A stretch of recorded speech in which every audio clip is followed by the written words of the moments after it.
Durante séculos, muitos acreditaram que Anás e Caifás foram apenas líderes religiosos cumprindo seu papel.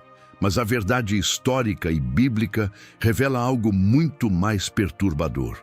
Por trás da condenação de Jesus, existia uma poderosa dinastia sacerdotal, movida por influência política, medo de perder privilégios e uma habilidade fria de manipular Roma e o povo ao mesmo tempo. O que poucos percebem é que a morte de Cristo não nasceu apenas de um julgamento, mas de uma rede de poder construída durante décadas dentro do próprio templo. A grande pergunta é: Jesus foi condenado por blasfêmia ou por ameaçar um sistema corrupto que enriquecia às custas da fé? Quero saber sua opinião nos comentários. Você acredita que Anás e Caifás agiram por convicção religiosa ou por medo de perder poder? No século I, a Judéia vivia sob uma tensão constante. Roma dominava a região com mão firme, impondo tributos, soldados e governadores que observavam cada movimento do povo. Jerusalém, porém, permanecia como o coração espiritual de Israel, e no centro dela estava o templo, não apenas como lugar de adoração, mas como símbolo de identidade nacional, autoridade religiosa e estabilidade social. Quem controlava o templo, de certo modo, controlava a alma do povo.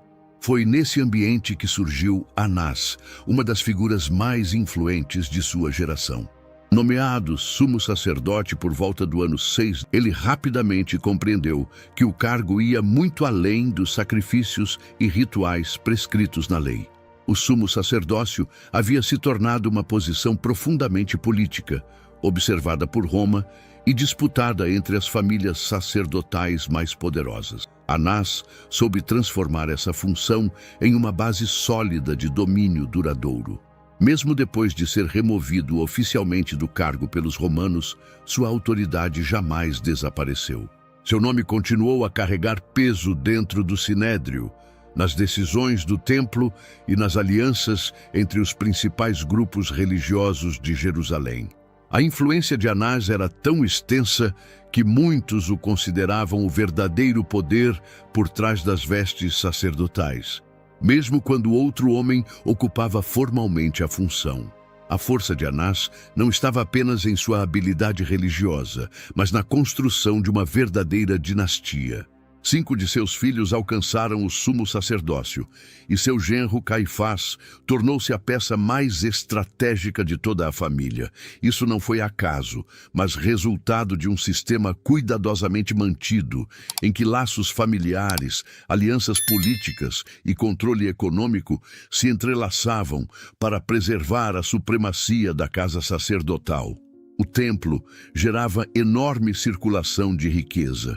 Peregrinos vinham de várias regiões para as festas, trazendo ofertas, moedas estrangeiras e animais para sacrifício. O controle sobre esse fluxo transformava a liderança sacerdotal em uma potência financeira.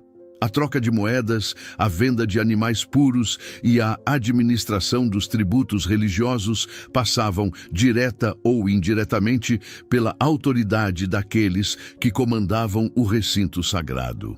É exatamente nesse ponto que a figura de Anás ganha contornos mais sombrios. Os evangelhos mostram Jesus expulsando cambistas e vendedores do templo, denunciando que a casa de oração havia sido transformada em covil de ladrões.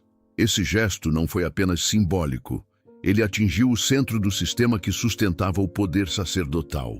Ao tocar nas estruturas econômicas do templo, Jesus atingiu interesses profundamente protegidos. Assim, antes mesmo de Caifás surgir como o rosto público da condenação, a história já estava sendo preparada por décadas de influência, riqueza e poder acumulados por Anás. E quando um mestre galileu começou a atrair multidões, confrontar o comércio sagrado e falar com autoridade maior que a dos sacerdotes, a dinastia percebeu que algo muito mais perigoso do que uma simples divergência religiosa estava começando. Se Anás era a mente por trás do sistema, Caifás tornou-se a sua face mais calculista. Seu casamento com a filha de Anás não foi apenas uma união familiar, mas uma aliança estratégica dentro da elite sacerdotal de Jerusalém. Em uma época em que religião e política caminhavam lado a lado, essa ligação consolidou uma das famílias mais poderosas da Judéia. Ao entrar para a casa de Anás, Caifás não herdou apenas prestígio, herdou uma máquina de influência.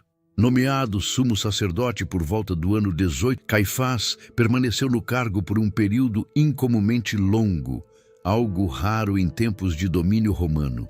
Isso revela sua habilidade em agradar dois mundos ao mesmo tempo: a aristocracia judaica, que dependia da estabilidade do templo, e Roma, que exigia ordem absoluta em uma região propensa a revoltas. Sua permanência mostra que ele dominava a arte de negociar poder sem parecer ameaçador. Ao contrário dos líderes mais impulsivos, Caifás se destacava pela frieza estratégica. Ele compreendia que qualquer movimento messiânico podia ser interpretado pelos romanos como prenúncio de rebelião. A memória de levantes anteriores ainda pairava sobre Jerusalém, e bastava uma multidão inflamada para que soldados ocupassem as ruas e o templo fosse colocado sob vigilância severa. Para Caifás, preservar a paz significava preservar sua própria sobrevivência política. Os evangelhos mostram que ele não via Jesus apenas como um pregador popular, mas como um risco sistêmico. Milagres, multidões e a crescente fama do Nazareno produziam um efeito perigoso. A esperança messiânica do povo começava a reacender.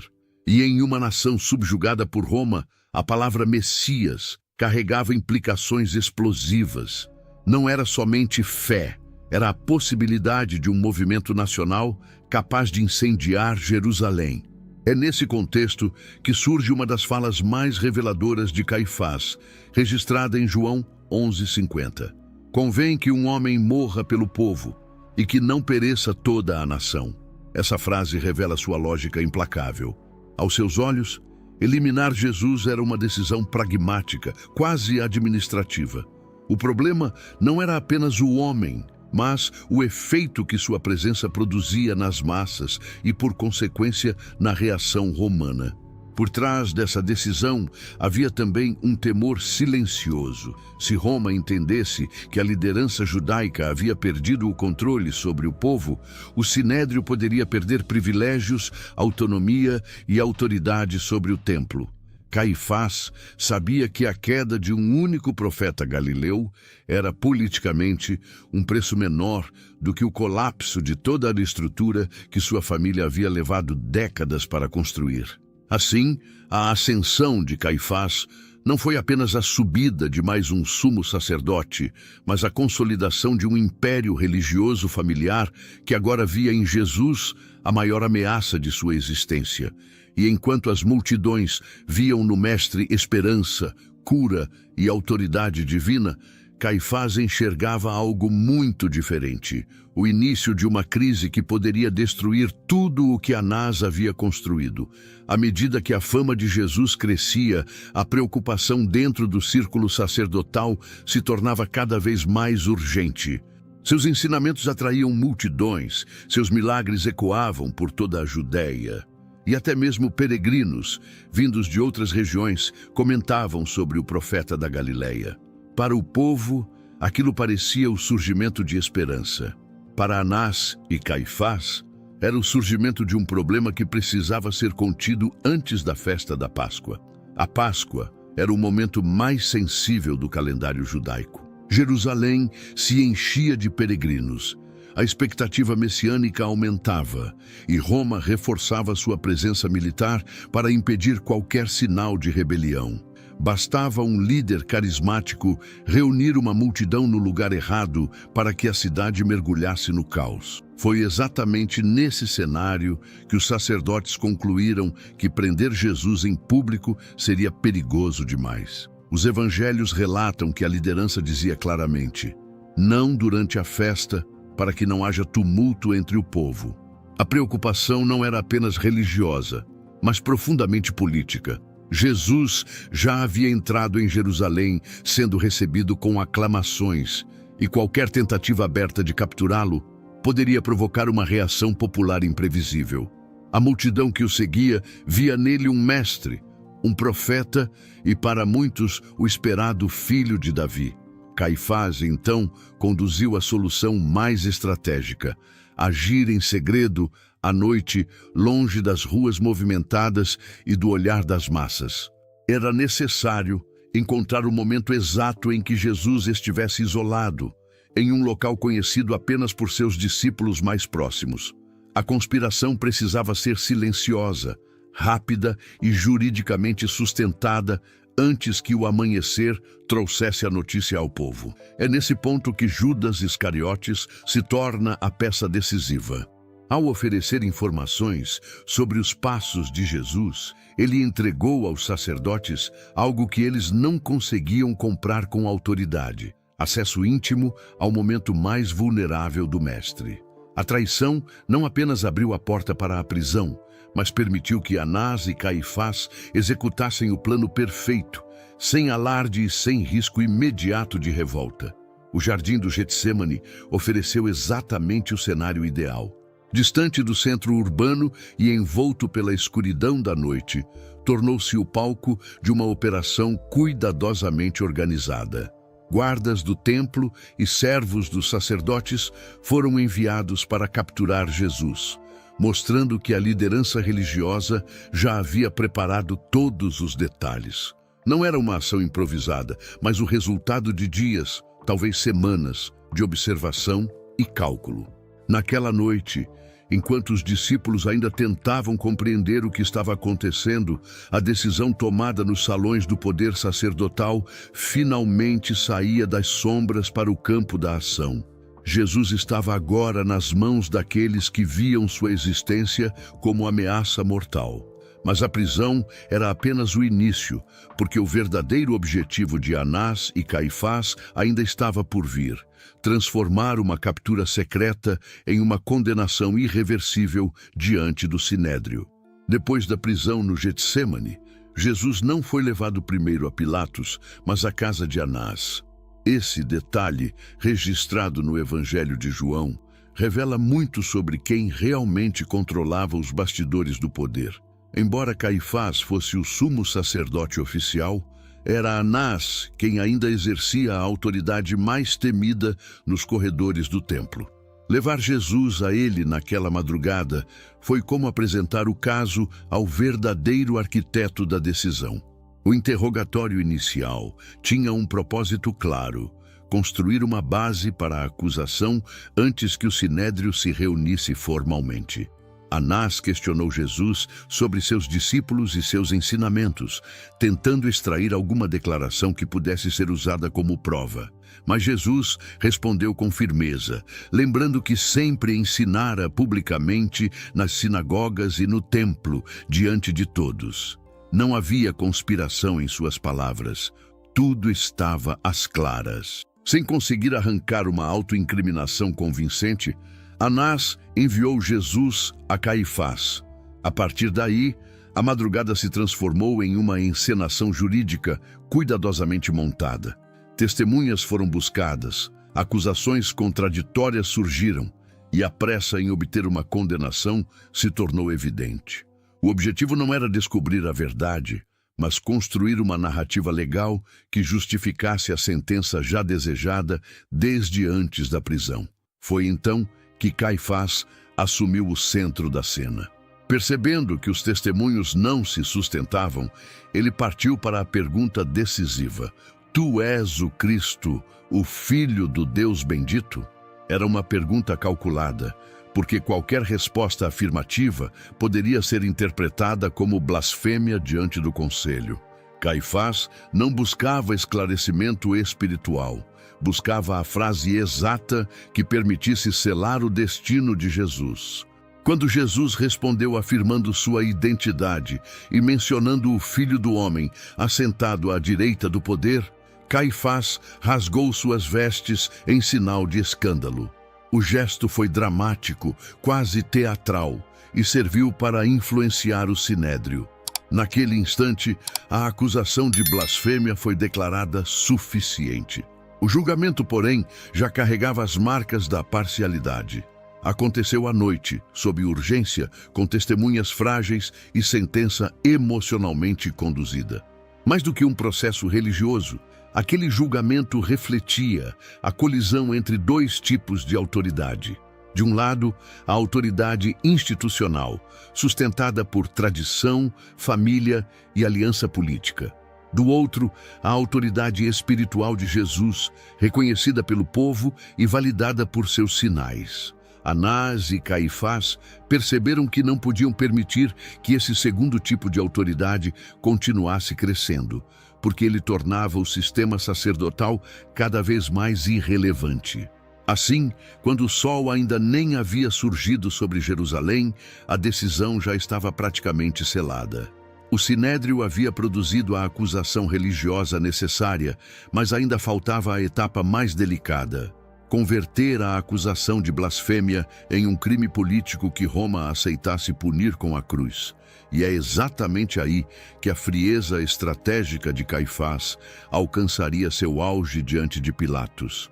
Ao amanhecer, Anás e Caifás sabiam que a acusação de blasfêmia, por si só, não bastaria. Roma não executava homens por debates teológicos internos do judaísmo. Para que Jesus fosse morto, era necessário reformular toda a narrativa. O que diante do Sinédrio era uma questão religiosa, precisaria se tornar, diante do governador romano, uma ameaça direta à ordem imperial. Foi assim que Jesus foi conduzido a Pôncio Pilatos, o prefeito romano da Judéia. A mudança de cenário é decisiva, do ambiente sagrado do conselho judaico para o tribunal frio do poder imperial. Caifás compreendia perfeitamente que Pilatos só se moveria se percebesse risco político. Por isso, a acusação muda de forma. Jesus passa a ser apresentado não como blasfemo, mas como alguém que se fazia rei. A expressão era explosiva. Em uma província dominada por César, qualquer pretensão régia soava como rebelião. Ao dizerem que Jesus se declarava rei dos judeus, os sacerdotes colocaram Pilatos diante de um problema administrativo. Se ele ignorasse a acusação e uma revolta surgisse depois, sua própria posição em Roma poderia ser questionada. Caifás havia encontrado a linguagem que o império entendia: ameaça à estabilidade.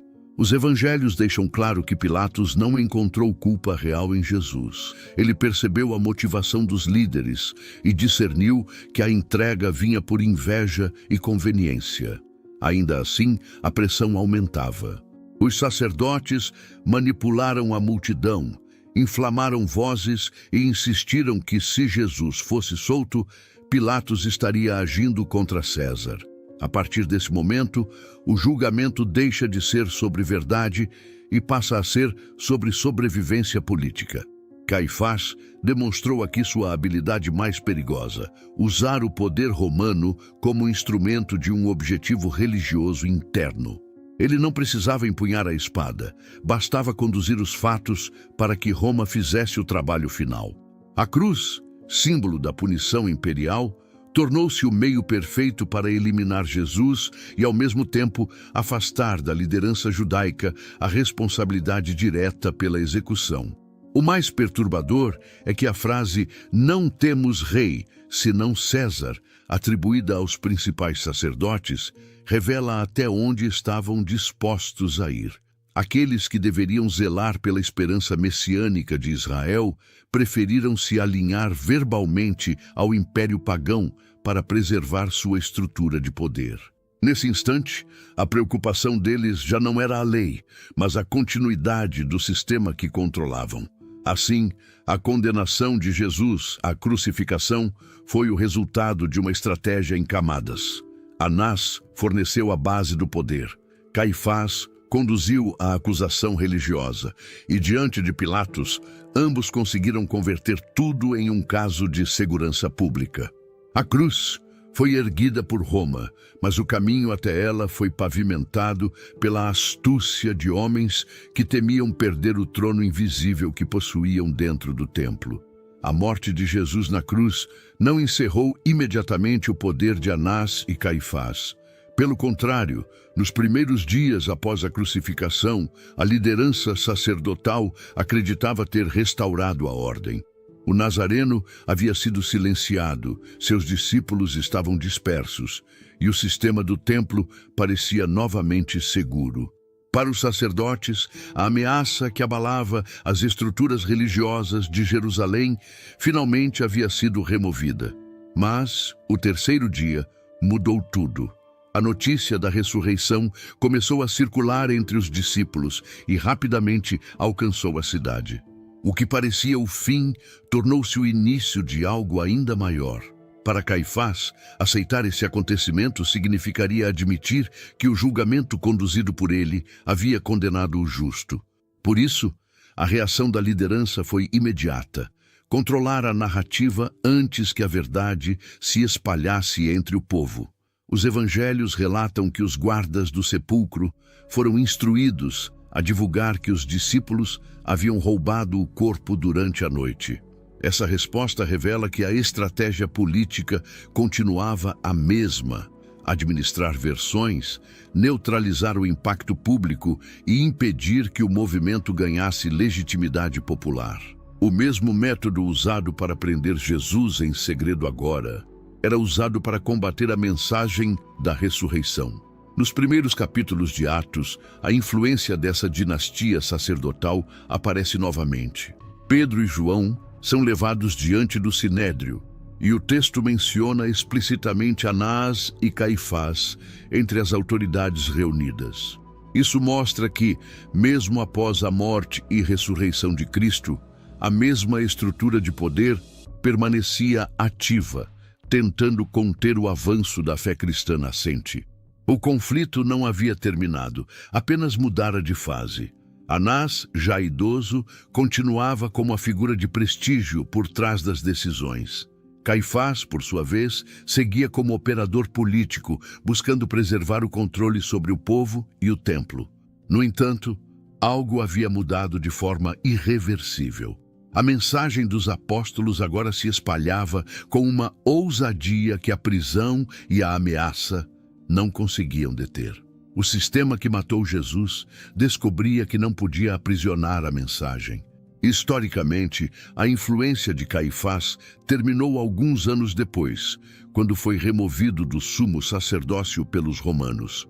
Ainda assim, sua memória atravessou os séculos. A descoberta arqueológica de um ossuário atribuído à sua família, ao sul de Jerusalém, reforçou a presença concreta dessa figura na história. Já Anás, mesmo sem a mesma visibilidade posterior, permaneceu lembrado como o patriarca da dinastia que controlou os anos mais tensos do templo. E aqui está a ironia mais profunda de toda essa história. Os homens que imaginaram proteger seu poder, eliminando Jesus, acabaram eternizados justamente como personagens centrais no cumprimento da narrativa da redenção. O sistema que tentou sufocar a verdade tornou-se parte da própria história que queria impedir. E é exatamente essa contradição que nos leva ao ponto final do roteiro, a conclusão que transforma conhecimento em confronto pessoal. A história de Anás e Caifás não é apenas sobre dois sacerdotes do passado. Ela é um espelho inquietante sobre o que o poder pode fazer quando se afasta da verdade. Eles conheciam as Escrituras, dominavam o templo e ocupavam os cargos mais altos da fé de sua geração, mas ainda assim não reconheceram o próprio Messias diante de seus olhos. Isso nos obriga a encarar uma pergunta desconfortável. É possível estar tão perto da religião e ainda assim tão longe de Deus? O que mais impressiona nessa narrativa é perceber que o medo de perder posição, prestígio e controle cegou homens que deveriam conduzir o povo à verdade. Quantas vezes isso também acontece hoje? Quantas pessoas trocam a verdade por conveniência, a fé genuína por aparência e a transformação por conforto? A história desses sacerdotes continua viva sempre que o poder fala mais alto do que a consciência.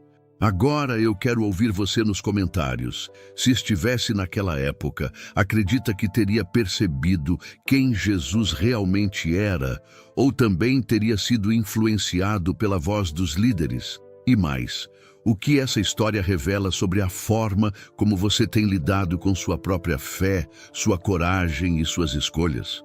Essa reflexão pode mudar muito mais do que sua visão sobre o passado. Pode mudar sua vida hoje.